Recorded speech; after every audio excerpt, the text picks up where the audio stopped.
Hello, আজকে আমি তোমাদের সাথে একটা সিরিয়াস ব্যাপারে কথা বলবো। আমাকে নিয়ে রোজ ভিডিও বানিয়েছে, এত খারাপ মুখের ভাষা। আমার যদি সামনে আসে তো আমি স্টেপ নিতে বাধ্য হবো। দেখো, তোমাকে নিয়ে আমি রোস্ট ভিডিও বানিয়েছি সেটা তুমিও জানো, আমি জানি, আর সবাই জানে। আর সবাই এটাও জানে যে তোমাকে নিয়ে আমি উল্টোপাল্টা বলেছি ঠিকই, কিন্তু কোনো গালাগালি দিয়ে দিই। তাই ফালতু দোষ দেওয়াটা বন্ধ করো।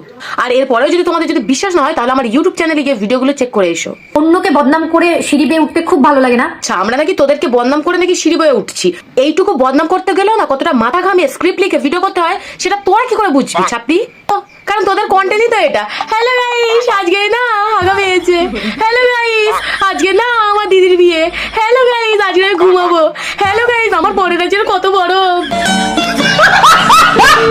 এর নাম নাকি কষ্ট করে ওঠা কন্টেন্ট। আর একটা কথা বলি, যে তুমি বললে না এত বড় বড় ডায়লগ দিয়ে যে তোমাদের জন্য আমরা নাকি সিঁড়ি বয়ে উঠছি, আমাদের মতো রোস্টারদের জন্যই আজকে সবাই চেনে যে কোনটা রাখি দেবনাথ।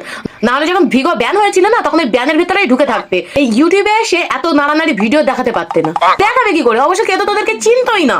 আমি যে ওকে কিছু কমেন্টে লিখবো বা ওকে নিয়ে ভিডিও বানাবো তার রুচিতেই আমার আসেনি। মানে তোর আবার কি রুচিতে আসবে? কারণ তুই ভালো করেই জানিস যে ওইখানে যদি কমেন্টে যদি রিপ্লাই করতিস তাহলে তোর অডিয়েন্সরাই তোকে খেয়ে ফেলতো। আচ্ছা, দেখা রুচি আসেনি সেই জন্য দিদি ভ্যাবা করে বলতে এসে। তা বলে দিদি এগুলো কি বলতে এসেছো? তোমাদের মহাভারতের কীর্তন? ওদের মুখের ভাষা শুনে ওদেরকে দেখারই রুচি আমার আসেনি। হচ্ছেটা কি, চলছেটা কি, মানে তারটা কি ছোটবেলা থেকেই কাটাচ্ছে? সেটা তো আমরাও জানতে চেয়েছিলাম যে হচ্ছেটা কি। তাহলে তুমি ঝেসে ফলকে আঙুর বলে চালিয়ে দিতে না। দেখ, আমাদের বাড়িতে আঙুর ফল হয়েছে।